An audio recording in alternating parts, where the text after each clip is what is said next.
কথায় আছে, অতিবার বেরো না, ঝড়ে ভেঙে পড়বে।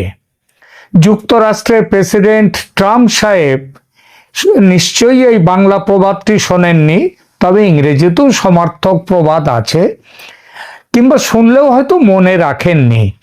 গায়ের জোরে দুনিয়া নিজের মুঠোয় আনতে চেয়েছেন, ফল হলো দুনিয়া মুঠোয় এলো তো নাই, উল্টে আমেরিকার প্রেসিডেন্টের গদি থেকে নিজেই উৎখাত হতে চলেছেন। এই প্রতিবেদনে কি চলছে বর্তমানে আমেরিকায়, ট্রাম্পের বিপদ, রাশিয়া ভারত চীনের জোট বাঁধা এবং এর প্রভাব কি পড়তে চলেছে বাংলাদেশের ওপরে, সেই বিষয়ে আলোচনা। ডোনাল্ড ট্রাম্পের বিরুদ্ধে ইমপিচমেন্ট বা অপসারণ প্রক্রিয়া এক নজিরবিহীন ঘটনা শুরু হয়েছে আমেরিকায়। আর এটা শুরু হওয়ার সঙ্গে সঙ্গে আমেরিকার ক্ষমতার কেন্দ্র ওয়াশিংটন ডিসিতে উত্তাল পরিস্থিতির সৃষ্টি হয়েছে।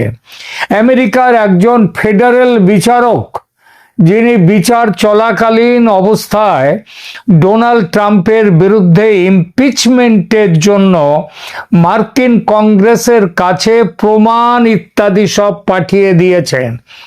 মানে বিচারক পাঠিয়ে দিচ্ছেন মার্কিন কংগ্রেসের কাছে যে তোমরা এনার ইমপিচমেন্ট, এনাকে অপসারণ করার ব্যবস্থা করো, ভাবনা চিন্তা করো।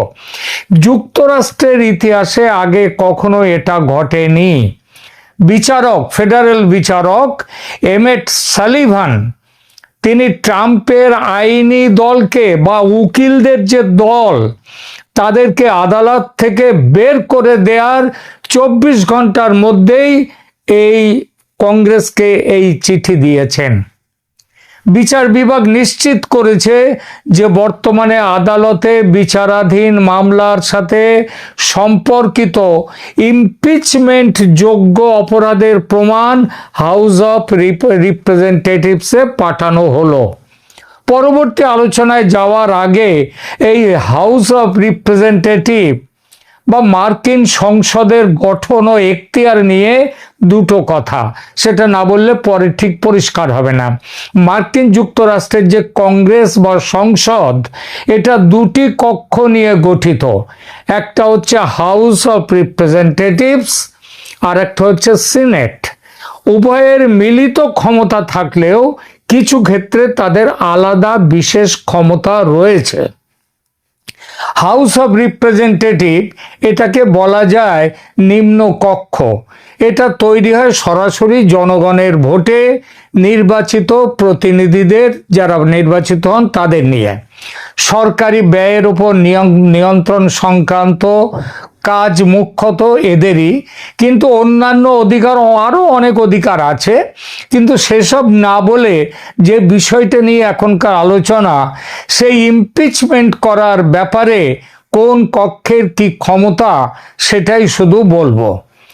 ইমপিচমেন্ট হচ্ছে প্রেসিডেন্ট বা অন্য কোনো উচ্চপদস্থ সরকারি কর্মকর্তার বিরুদ্ধে কোনো অপরাধের অভিযোগ আনার যে ক্ষমতা, সেটা আছে একক ক্ষমতা এই হাউস অফ রিপ্রেজেন্টেটিভসের। মনে রাখবেন, এটা কিন্তু অভিযোগ আনার ক্ষমতা, বিচারের ক্ষমতা নয়। সহজ সংখ্যাগরিষ্ঠতা বা সিম্পল মেজরিটির ভিত্তিতে এটা হয়। হাউসে ভোট দেওয়ার ক্ষমতা আছে 435 জন সদস্যের, কারণ কয়েকজন আছে যাদের ভোটিং পাওয়ার নেই। তাদের মধ্যে ট্রাম্পের রিপাবলিকান দলের সদস্য হচ্ছে 218, আর তার বিরোধী ডেমোক্র্যাটদের সদস্য হচ্ছে 213, এবং 4 জন হচ্ছে আলাদা, সব মিলিয়ে 435। তার মানে কি দাঁড়ালো ট্রাম্পের পক্ষে আছে, ট্রাম্পের দলে আছে 218 জন, আর ট্রাম্পের দলের বিরুদ্ধে আছে 217 জন, কারণ ওই যে 4 জন অন্যান্য আছে, তারা আবার সমর্থন করে ডেমোক্র্যাট দলকে, একেবারে কাঁটায় কাঁটায়। আমেরিকার, কিন্তু কাটায় কাটায় হলে প্রেসিডেন্টের এখান থেকে তার পদ ছাড়ার কোনো কিংবা পদচ্যুতির কোনো ব্যাপার নেই, কারণ প্রেসিডেন্ট ওখানে ডাইরেক্ট ভোটে হয়। সুতরাং এখানে 218 আর 217 কাটায় কাটায় থাকলেও প্রেসিডেন্টের ভয় নেই। এবার আসি আমেরিকার দ্বিতীয় কক্ষ বা সিনেট হল। এটাকে বলা যায় অনেকটা উচ্চ কক্ষ, যেমন ভারতে আছে রাজ্যসভা। এর সদস্যরা নির্বাচিত হন জনতার সরাসরি ভোটে নয়, জনপ্রতিনিধিদের ভোটে। সেনেটের মোট সদস্য সংখ্যা 100 জন। এই 100-র মধ্যে ট্রাম্পের দলে আছেন 53 জন, ডেমোক্র্যাটদের আছেন 45 জন, আর অন্যান্য আছেন 2 জন। অর্থাৎ ট্রাম্পের দলে 53 আর তার বিরুদ্ধে আছে 45-এর সাথে ওই অন্যান্য 2, 47 জন। আর প্রেসিডেন্টকে ইমপিচ করার ক্ষমতা আছে কিন্তু একমাত্র এই সেনেটের। তবে তার জন্য সিম্পল মেজরিটি হলে চলবে না, চাই 2/3 ভোট, অর্থাৎ 100 জনের মধ্যে 67 জনের ভোট চাই। এখন প্রেসিডেন্টের তো বিরুদ্ধে আছে 47 জন, 20টা ভোট দরকার। 20টা ভোট পাওয়া অত সহজ নয়।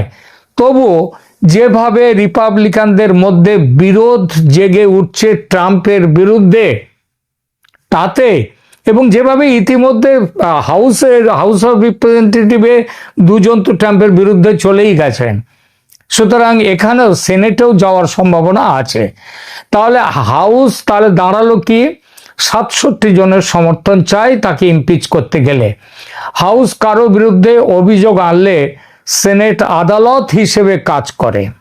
সেনেটের কাজ হচ্ছে আদালতের কাজ, সেই ব্যক্তির বিচার সম্পন্ন করে। আপনারা জানেন এই যে সব রাষ্ট্রদূত নিয়োগ হচ্ছে, এই যে বিভিন্ন পদে নিয়োগ হচ্ছে আমেরিকায়, সেটা কিন্তু প্রেসিডেন্ট সেটা নির্বাচন মনোনীত করলেও তার কিন্তু আসলে সেনেট যতক্ষণ না তাদেরকে পাস করবে ততক্ষণ তারা কোনো দায়িত্ব পাবেন না। ট্রাম্পকে ইমপিচ করার প্রাথমিক প্রক্রিয়া ইতিমধ্যে শুরু হয়ে গেছে, আগেই বলেছি।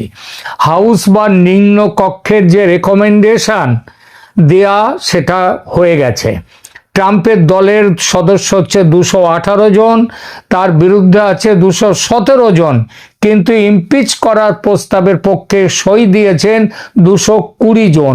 অর্থাৎ 3টি ভোট রিপাবলিকানদের মধ্যে থেকে চলে গেছে এদের কাছে। 200 মানে 3টি ভোট বেশি পেয়েছেন যা ওর যে বিপক্ষে, ট্রাম্পের বিপক্ষে। এর মধ্যে 2 জন হচ্ছেন রিপাবলিকান দলের খুব নামকরা সাংসদ থমাস ম্যাসি এবং টম টিলিস। এরা রিপাবলিকান হয়েও ট্রাম্পের যে অপসারণ প্রস্তাব সেটা সমর্থন করেছেন। ফলে ট্রাম্প এবং সেই সঙ্গে ওয়াশিংটন ডিসি এখন চরম আতঙ্কের মধ্যে রয়েছে। ন্যাশনাল গার্ড মোতায়েন করা হয়েছে, ক্যাপিটালের বাইরে বিক্ষোভ শুরু হয়েছে, রিপাবলিকান সদস্যরা দলত্যাগ করছেন এবং ট্রাম্প তার সোশ্যাল মিডিয়া প্ল্যাটফর্ম ট্রুথ সোশ্যালে সিভিল ওয়ার বা গৃহযুদ্ধের হুমকি দিয়ে সব আতঙ্কিত করার মতো পোস্ট করছেন। এটা কোনো গুঞ্জন নয়, বরং বাস্তব পরিস্থিতি। এর মধ্যে আগুনে ঘি ঢেলেছে বিচারকের আদেশ। বিচারক তার আদেশে লিখেছেন যে বিচারে বাধা দেয়া এবং মিথ্যে সাক্ষ্য দেয়া ইমপিচ করার যোগ্য হাই ক্রাইমস বা গুরুতর অপরাধ। সুতরাং সেই অপরাধে ট্রাম্পের বিচার করতে হবে। তিনি কেবল একটি সারাংশ পাঠাননি, বরং আদালতের যে সমস্ত কথাবার্তা হয়েছে সম্পূর্ণ ট্রান্সক্রিপ্ট সেটা পাঠিয়ে দিয়েছেন হাউস অফ রিপ্রেজেন্টেটিভে। শুধু তাই নয়, ট্রাম্পের যে আইনজীবীরা 17 বার মিথ্যে কথা বলেছেন বলে উল্লেখ করা হয়েছে।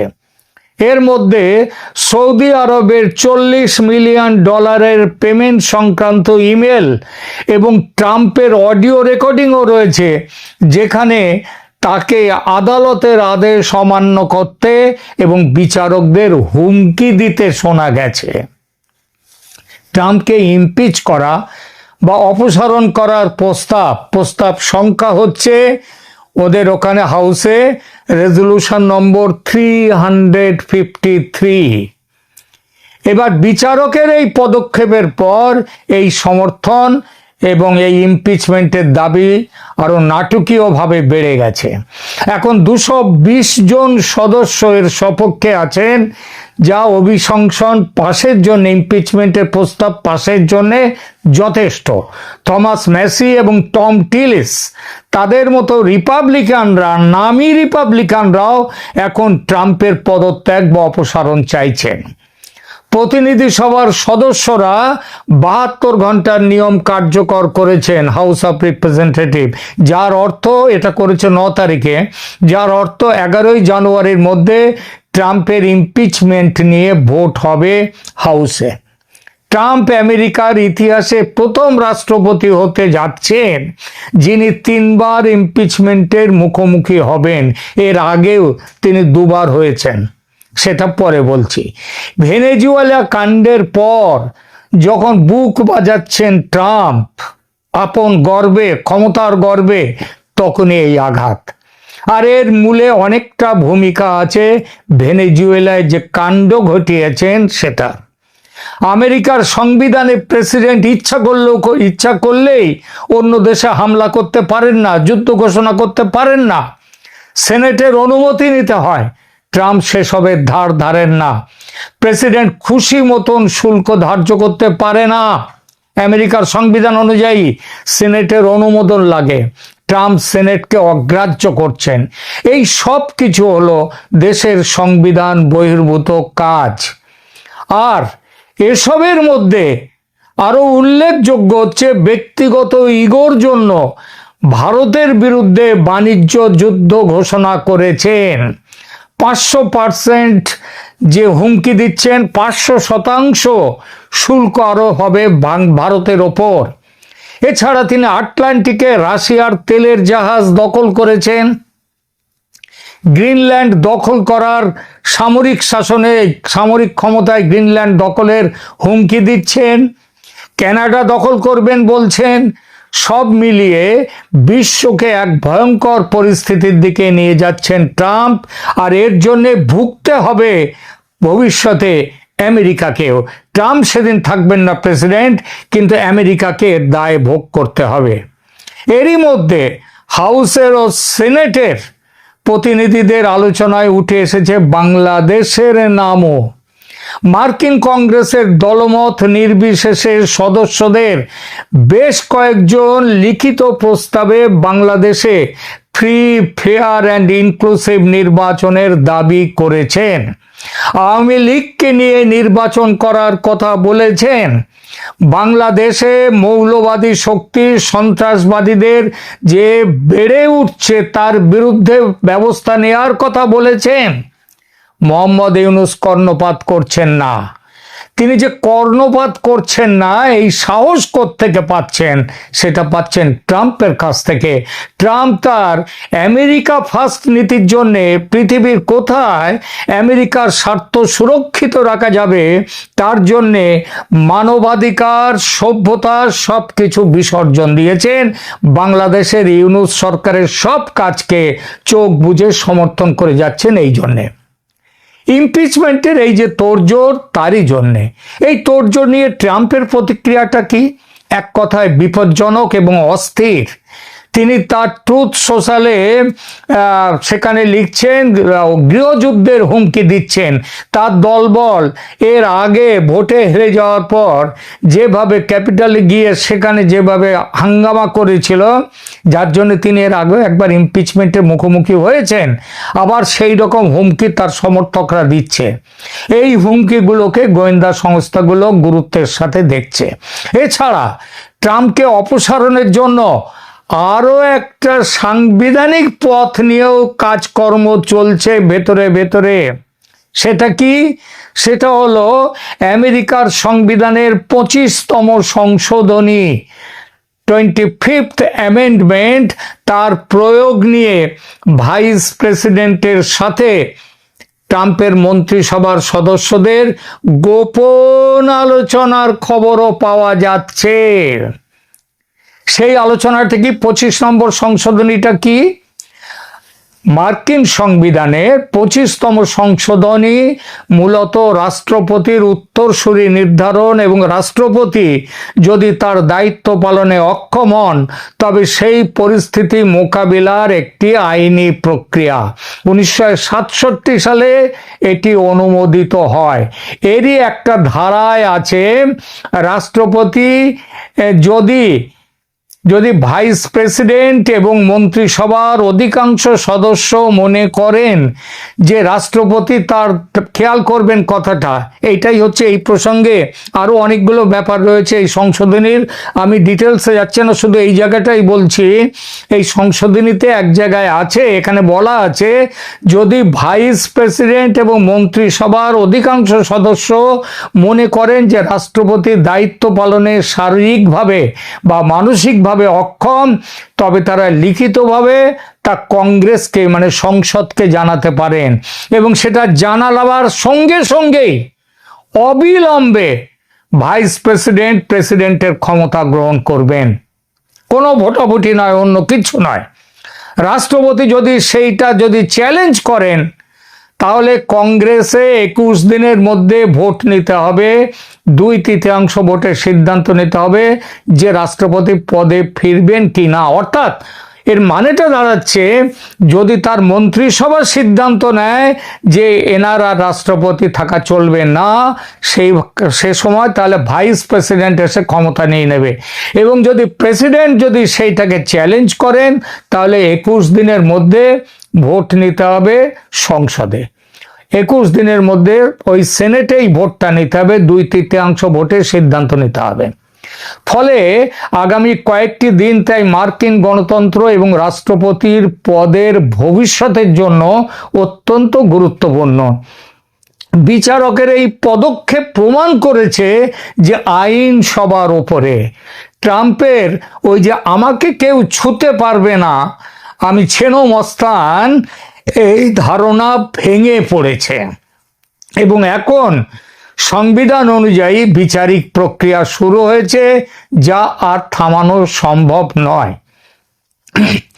আর ট্রাম্পের এই দুরবস্থা সারা পৃথিবীর অনেক ভূ রাজনৈতিক হিসাব যে আমূল পাল্টে দেবে সেটা বলাই যায়।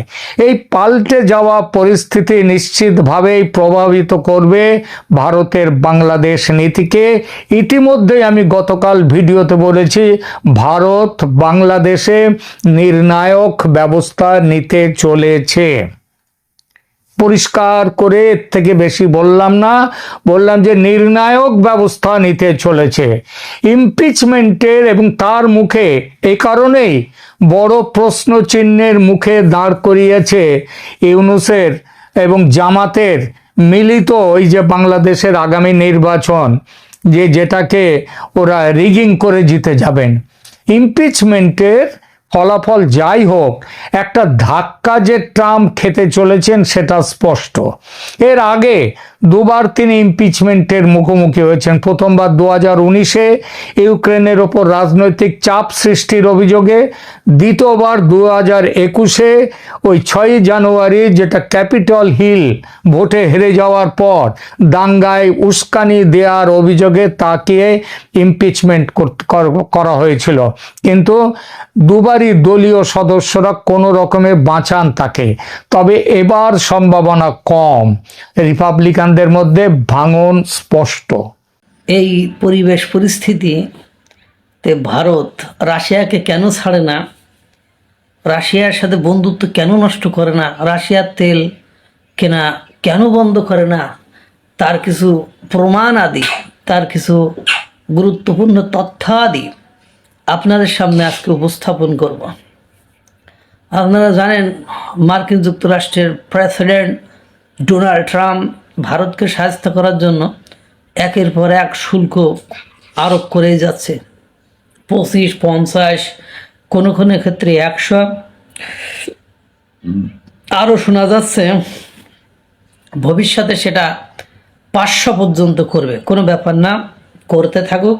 এবং ইতিমধ্যে আপনারা জানেন যে রাশিয়ার জাহাজ, তেলবাহী জাহাজ আটকে দিয়েছে মার্কিন যুক্তরাষ্ট্র।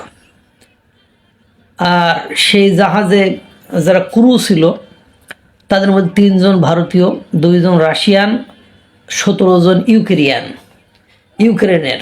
তারা ভারতের সাথে ভারতের সাথে মার্কিন যুক্তরাষ্ট্র অর্থাৎ ডোনাল্ড ট্রাম্প একটা অপ্রকাশ্য একটা পরোক্ষ যুদ্ধ ঘোষণা করেছে মনেই তো হচ্ছে। কারণ ভারতের যত শত্রু সকলের সাথে ডোনাল্ড ট্রাম্পের বন্ধুত্ব, ভারতের উপরে রাশিয়ার তেল কেনার কারণে একের পর এক খড়গহস্ত বা একের পর এক প্রেশারাইজ করার চেষ্টা করেছে। কিন্তু তার এত কিছুর পরেও ভারত রাশিয়ার সাথে মিত্রতা অর্থাৎ বন্ধুত্ব বজায় রেখেছে এবং মার্কিন যুক্তরাষ্ট্র তার ডোনাল্ড ট্রাম্পের কোনো রক্তচক্ষুকে তারা পাত্তাই দিচ্ছে না। রক্তচক্ষুকে উপেক্ষা করে তারা সব কিছুতে উন্নতি এবং অগ্রগতির দিকে এগিয়ে যাচ্ছে।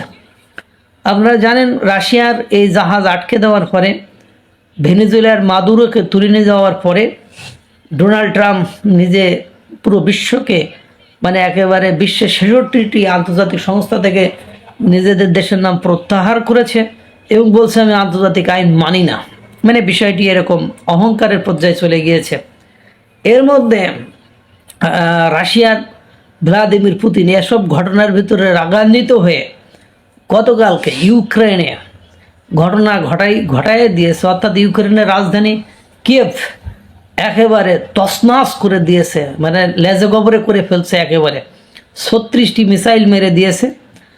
আর আপনার 242টি ড্রোন নিক্ষেপ করেছে সেখানে যে 242টি ড্রোন পড়ছে, অর্থাৎ ইউক্রেনকে এমনভাবে তছনছ করে দিয়েছে যে সেখানে যে ডিফেন্সিং সিস্টেম ছিল সেটা একেবারে ধূলিসাৎ করে দিয়েছে। এখন যদি বলেন এই ধূলিসাৎ করে দেওয়ার সাথে ট্রাম্পের কি সম্পর্ক? ডোনাল্ড ট্রাম্পের দেশের প্রতিরক্ষা ব্যবস্থায় ওখানে নিয়োজিত, অর্থাৎ তারা বলেছিল যে আমেরিকার যে প্রতিরক্ষা ব্যবস্থায়, এই প্রতিরক্ষা ব্যবস্থা ভেদ করে ওই অঞ্চলে কেউ ঢুকতে পারবে না। সেখানে ইজিলি একেবারে 36টি মিসাইল, 242টি ড্রোন কালকে নিক্ষেপ করে কিয়েভকে একেবারে তছনছ করে ফেলেছে রাশিয়া। এবং রাশিয়ার যে তিনটা না 4টা রিজিয়নকে কেন্দ্র করে যে সেই 4টা ইতিমধ্যে রাশিয়া দখল করে নিয়েছে। ইউক্রেন শান্তি চুক্তিতে যেতে চায় না, কারণ ওই 4টা অঞ্চলের জন্য। এখন এত কিছুর পরে ডোনাল্ড ট্রাম্পের আর বুঝতে বাকি নেই রাশিয়া কি জিনিস। এর আগে আপনারা জানেন চীনের অহংকারে মাটিতে পা পড়তো না। চীনের বলে যে পাকিস্তানের যে ডিফেন্স সিস্টেম সে তারা দিয়েছে S-400 রাশিয়া এবং ভারতের যৌথ প্রযোজনায় বা যৌথ প্রচেষ্টায় তৈরি S-400 সেই চীনের সেই প্রতিরক্ষা ব্যবস্থাকে নস্যাৎ করে দিয়ে, ধূলিসাৎ করে দিয়ে, একেবারে ছিন্ন বিচ্ছিন্ন করে দিয়ে একেবারে যে পাকিস্তানের এক নির্দিষ্ট লক্ষ্যবস্তুতে আক্রমণ করে একটা ঘাঁটি পর্যন্ত একেবারে শেষ করে দিয়েছেন অপারেশন সিঁদুরে, এটা আপনারা জানেন। আর রাশিয়ার প্রেসিডেন্ট ভ্লাদিমির পুতিন একটা কথা বলেছেন যে যখন মার্কিন যুক্তরাষ্ট্র, পাকিস্তান, চীন সকলে মিলে ভারতকে দাসে পরিণত করতেছিল, ভারতকে মানচিত্র থেকে মুছে ফেলতে চেয়েছিল, তখন আমি রাশিয়া ভারতের সাথে ছিলাম, ভারতের সেই জায়গা থেকে আমি রক্ষা করেছিলাম। ভারতের আর কোনো বন্ধুর আর কোনো কারোর দরকার হয়নি, না দরকার হয়েছে চীনের, না দরকার হয়েছে মার্কিন যুক্তরাষ্ট্রের, না দরকার হয়েছে অন্য কোনো শক্তিশালী রাষ্ট্রের। তখন আমি রাশিয়া একাই ভারতের পাশে দাঁড়িয়েছিলাম এবং ভারতকে সেভ করেছিলাম। ওরা বলেছিল ভারতের মানচিত্র পৃথিবীর ইতিহাস থেকে মুছে দেবে, আমি রাশিয়া বলতে রাশিয়াই সেই ভারতকে রক্ষা করেছিল। সুতরাং কিসের ভয়, কিসের ডর? এই কারণেই ভারত রাশিয়াকে ছাড়তে চায় না, কারণ তেলের ব্যবসা বলেন, যাই বলেন, যত প্রেশারাইজ হয়। এর আগে দেখেন না শুল্ক আরোপ করে তাদেরকে যখন বিপাকে ফেলতে চাইলো, ওষুধের উপর 100% শুল্ক আরোপ করলো, তখন আপনার রাশিয়ার প্রেসিডেন্ট ভ্লাদিমির পুতিন তার দেশের কর্তৃপক্ষকে অনুমতি দিয়ে দিল যে ভারতের সাথে ঔষধ শিল্প সহ যে সেক্টরে তাদেরকে প্রবলেম সৃষ্টি করার চেষ্টা করেছে মার্কিন যুক্তরাষ্ট্র, ওই সেক্টরগুলোতে বাণিজ্য বাড়িয়ে দাও। তেলে তাদের ছাড় দেওয়া শুরু করলো। আগে সে তাদের ডিজেল বা যারা যে তেল ক্রয় করে সেই তেলে 5-7 টাকা করে ছাড় দেওয়া শুরু করলো। এটাই বাস্তবতা। কেন রাশিয়াকে ভারত ছাড়বে? কারণ ভারত রাশিয়া ইতিমধ্যে একদম তারা খাঁটি বন্ধু, তার বন্ধুত্বের নিদাগ নিখাত ত্রুটিহীন, মানে সেখানে কোনো মানে বিন্দু বিসর্গ মানে কোনো ফাঁক ফোকর নেই। কেন ওটা ছাড়বে? আর ডোনাল্ড ট্রাম্প যে কোনো সময় মানে পাল্টি এবং পল্টি দুটোই খেতে পারে। সুতরাং বুঝতেই পারলেন, হয়তোবা তৃতীয় বিশ্বযুদ্ধ শুরুই হয়ে গিয়েছে, সেরকমই তো মনে হচ্ছে। কেউ জাহাজ আক্রমণ করছে, কেউ কিয়েভ আক্রমণ করছে, এদিকে মানে আপনার সিরিয়া জ্বলছে, ইরান জ্বলছে, সবই তো জ্বলার উপরেই আছে। আল্লাহ তাআলা সকলকে ভালো রাখুক, সুস্থ রাখুক। আসসালামু আলাইকুম ওয়া রাহমাতুল্লাহ।